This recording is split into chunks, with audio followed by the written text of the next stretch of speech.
Hello everyone. आज हम लोग क्लास 10 के चैप्टर 1 में केमिकल रिएक्शन के बारे में जानेंगे।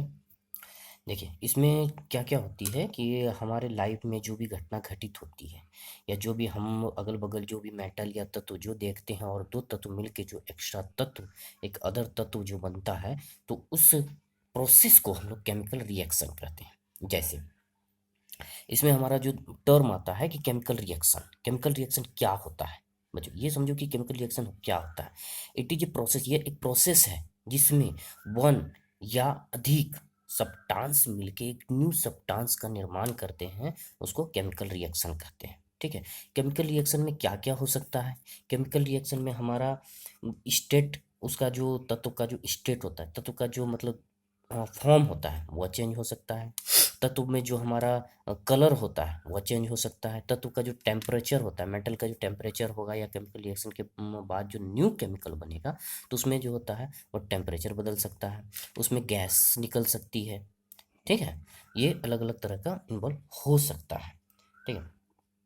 अब कहा जाए कि हमारे लाइफ में, हमारे डेली लाइफ में जो भी केमिकल रिएक्शंस बनते हैं, केमिकल रिएक्शंस होते हैं, वो क्या क्या हो सकते हैं, क्या क्या हो सकते हैं। तो देखो कि हमारे लाइफ में जो केमिकल रिएक्शन बनते हैं वो होता है कि भोजन का पचना। हम लोग जो खाना खाते हैं, जो खाना खा के जो हमारे पेट में जो भोजन पचते हैं, वो भी एक केमिकल रिएक्शन का उदाहरण है।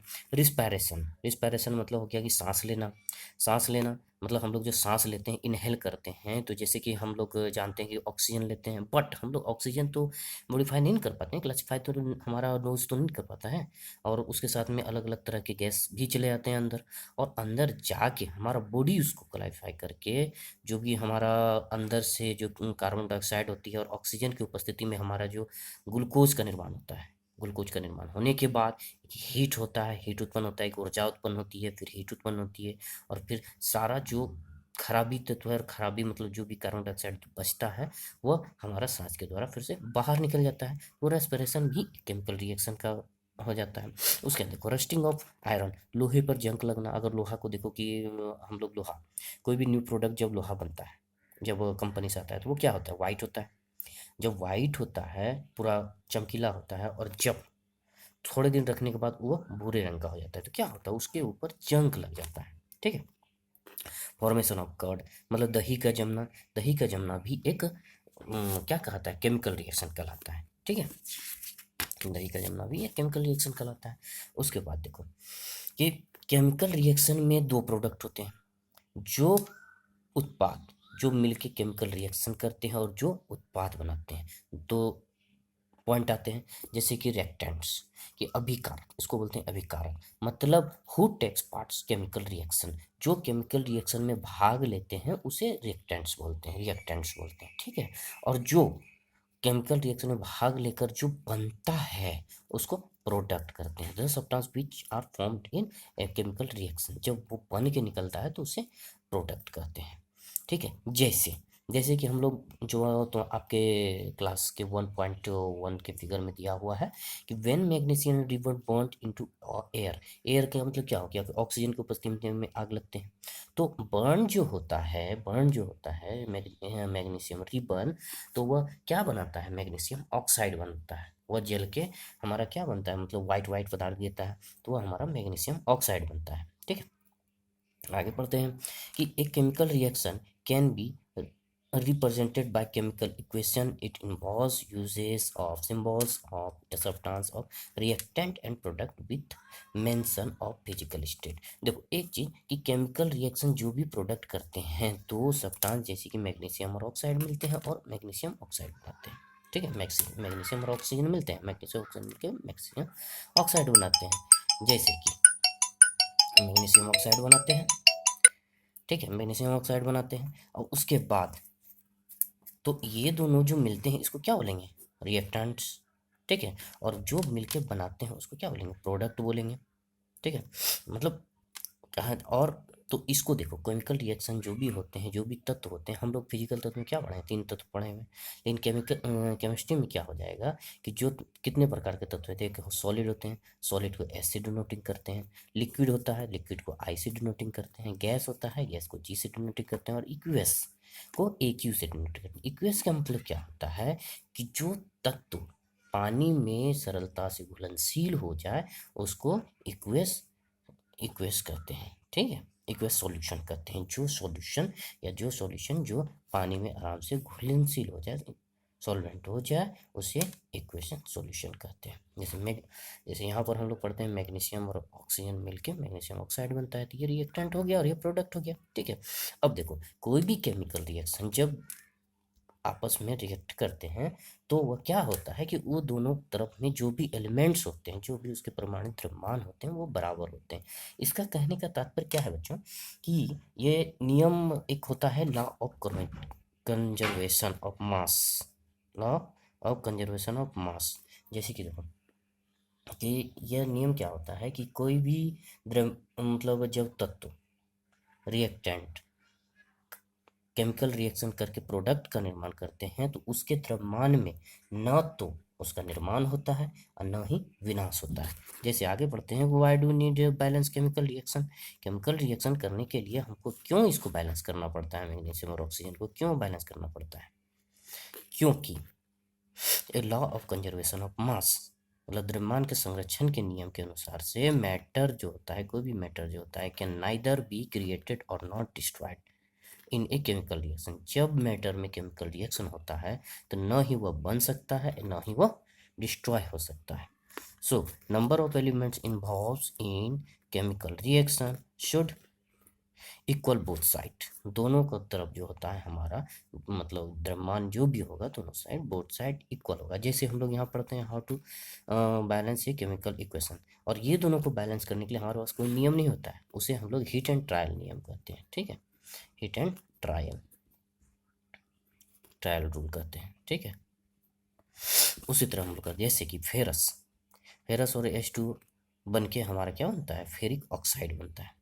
इसको आयरन भी बोलते हैं, फेरिक ऑक्साइड बोलता है, और प्लस हाइड्रोजन का निर्माण होता है। तो जैसे कि हम लोग एक आयत के अनुसार से पढ़े कि एलिमेंट्स हमारे क्या हुआ, फेरस और क्या हो गया हाइड्रोजन और क्या हो गया ऑक्सीजन मिला।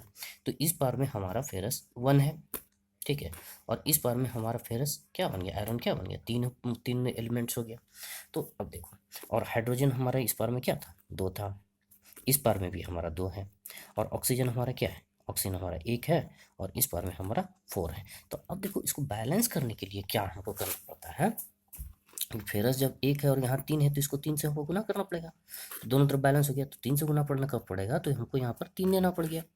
तो अब हो गया कि यहाँ 3 फेरस और यहाँ 3 फेरस इक्वल हो गया। बट हाइड्रोजन 2 है और हाइड्रोजन भी 2 है, ये भी इक्वल। बट यहाँ पर ऑक्सीजन 4 है और यहाँ पर ऑक्सीजन 1 है, तो हमको क्या करना होगा, यहाँ पर हमको 4 लेना होगा।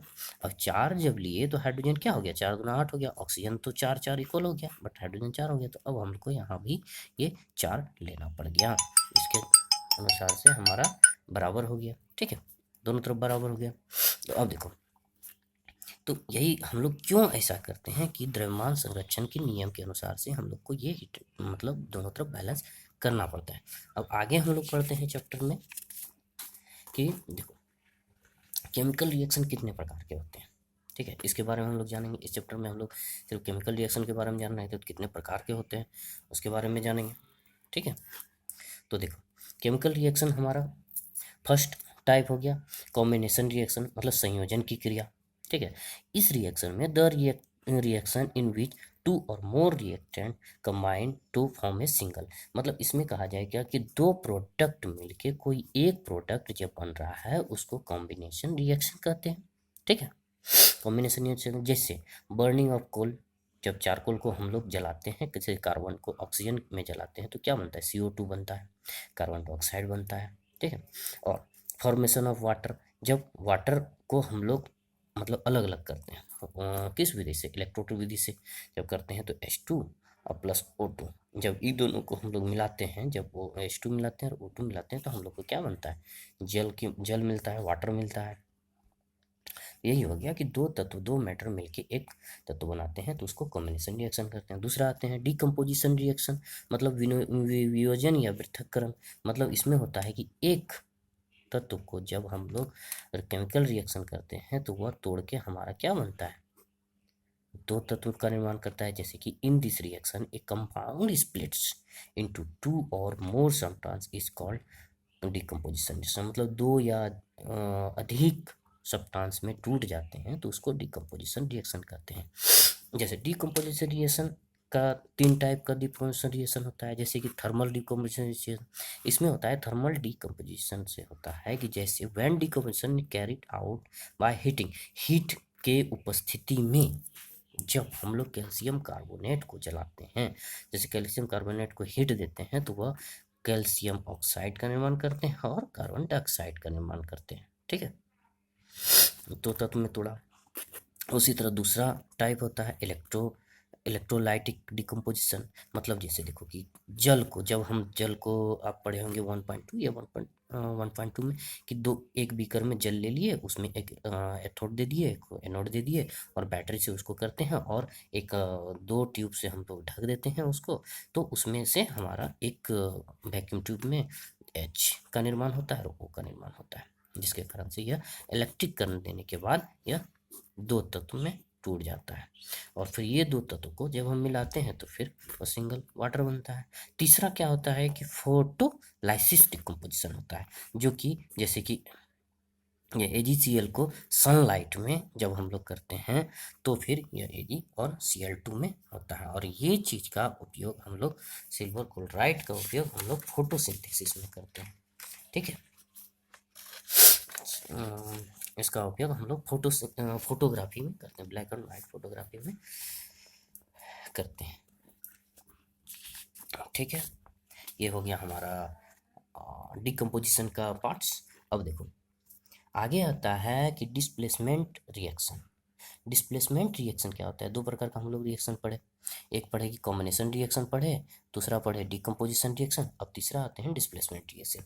ये क्या होता है कि जब दो तत्व में जब रिएक्शन कराया जाता है, केमिकल रिएक्शन होता है, तो जो कि कम मतलब लेस या मोर कम आयन वाला होता है या कम मध्य वाला होता है, तो उसके साथ जो भी प्रोडक्ट जुड़ा हुआ रहता है वह ज़्यादा रिएक्ट करके, मतलब जिसकी ज़्यादा मात्रा में होता है वह ज़्यादा रिएक्ट करके वो अपने मिलाता है। जैसे कि फेरस आयरन लिए और कॉपर सल्फेट के घोल में इसको जब हम मिलाते हैं, फेरस को कॉपर सल्फेट के घोल मिलाते हैं तो ये क्या होता है, फेरस ऑक्साइड बना लेता है। ठीक है, और कॉपर को अलग कर देता है। ठीक है, कॉपर को अलग कर देता है।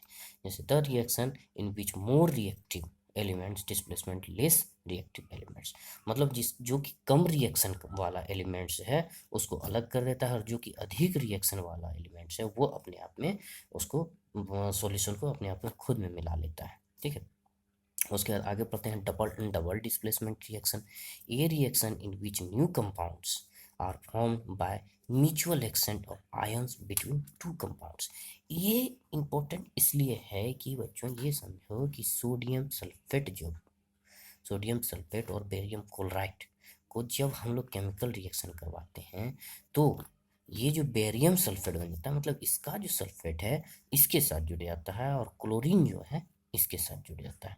मतलब कहा जाए कि बेरियम का भी 2+ आयन होता है, आयन का इंटरचेंजिंग करना वो डबल डिस्प्लेसमेंट रिएक्शन कहलाता है। जैसे कि बेरियम का 2 आयन होता है और सोडियम का, हमारा सल्फेट का -2 आयन होता है। तो जब ये +2 आयन और -2 आयन ये आपस में मिल जाते हैं, हमारा बेरियम सल्फेट बना लेता है। ठीक है, और बाकी जो हमारा जो क्लोरीन हुआ तो वो सोडियम क्लोराइड में बदल जाती है। ठीक है, इसको पढ़ते हैं आगे। 5वां नंबर, जब ये हमारा 4 तरह का हमारा हमारा रिएक्शन होता है। अब पढ़ते हैं हमारा टर्म क्या आता है, ऑक्सीडेशन और रिडक्शन।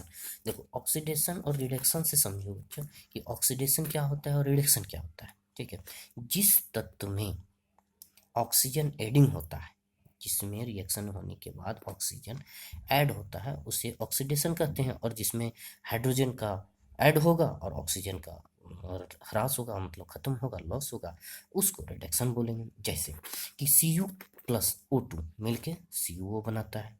ठीक है, कॉपर ऑक्साइड बनाता है। तो यहाँ पर ऑक्सीडेशन हो गया कि कॉपर के साथ ऑक्सीजन मिलके कॉपर ऑक्साइड बना, यहाँ ऑक्सीडेशन हो गया।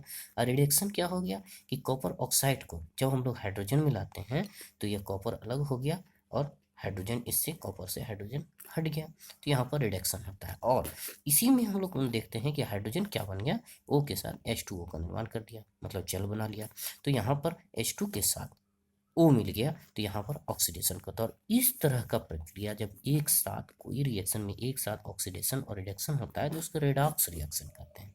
ठीक है, देखो बच्चों, कुछ अगर समझ में ना आए तो आगे कमेंट करें, बाद में हमें आपको कुछ जो भी डाउट्स होंगे वो क्लियर कर देंगे। ठीक, effects of oxidation in daily life.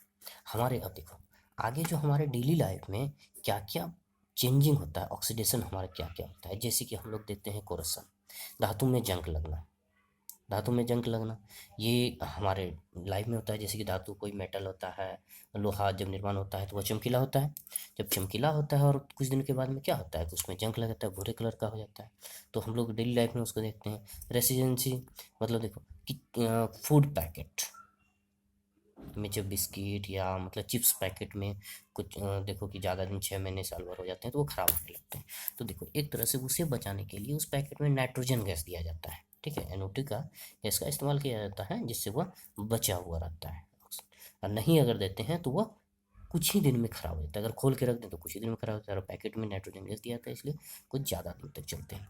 अब इसमें एक तत्व आता है कि एक्सोथर्मिक रिएक्शन और इंडोथर्मिक रिएक्शन। देखो कोई भी केमिकल रिएक्शन जब हम लोग होता है तो उसको क्लासिफाई कैसे किया जाता है, दो तरह से क्लासिफाई किया जाता है, एक्सोथर्मिक रिएक्शन और इंडोथर्मिक रिएक्शन। मतलब कहा जाता है कि from which reaction is released heat. जब हीट रिलीज, कोई भी केमिकल रिएक्शन में जब हीट रिलीज होता है तो वहाँ एक्सोथर्मिक रिएक्शन कहते हैं उस प्रोडक्ट को। जैसे नेचुरल गैस को जब हम बर्निंग करते हैं, जैसे CH4 जब मीथेन गैस को ऑक्सीजन के साथ बर्निंग करते हैं, जब ऑक्सीजन की उपस्थिति में इसको जलता है तो यह CO2 का निर्माण करता है और प्लस जल का निर्माण करता है और हीट उत्पन्न होता है। ठीक है, उसी तरह इंडोथर्मिक रिएक्शन में क्या होता है, the reaction which requires energy, मतलब इस रिएक्शन में एनर्जी की रिक्वायर्ड होती है। जैसे कोई भी हम लोग मतलब डीकम्पोजिशन रिएक्शन कहा जाएगा कि दो मतलब एक तत्व को तोड़ने के लिए हम लोग क्या पढ़े थे, एक तत्व को तोड़ने के लिए हम लोग पढ़े थे ना कि मतलब क्या क्या हम लोग करते हैं कि एक तत्व को जब तोड़ने के लिए हम लोग करते हैं थर्मल डिकम्पोजिशन करते हैं कि मतलब CaCO3 को कैल्शियम कार्बोनेट को हीट के उपस्थिति में तोड़े तो दो तत्व में विभाजित हो गया। H2O जल को इलेक्ट्रिक करंट के साथ तोड़े, इसमें दिए गए तो हमारा H2 और O2 का निर्माण हुआ। फोटोलाइसिस में हम लोग सिल्वर क्लोराइड को जब हम तोड़े तो सिल्वर में और क्लोराइड में क्लोरीन में हम लोग का तब्दील हो गया। तो ये सब होता है डिकम्पोजिशन रिएक्शन में। और डिकम्पोजिशन रिएक्शन इंडोथर्मिक रिएक्शन का उदाहरण हो गया। तो the reaction which requires energy in the form of heat light and electricity called endothermic reaction. इसका पूर्ण रूप उदाहरण हमारा डिकम्पोजिशन रिएक्शन होता है। ठीक है दोस्तों, आज की क्लास ओवर हुई। कैसी क्लास लगी हम लोग हमें कमेंट करके ज़रूर बताएं, हमें कमेंट करके ज़रूर बताएं। थैंक यू दोस्तों, फिर अगले क्लास में मिलते हैं। Thank you.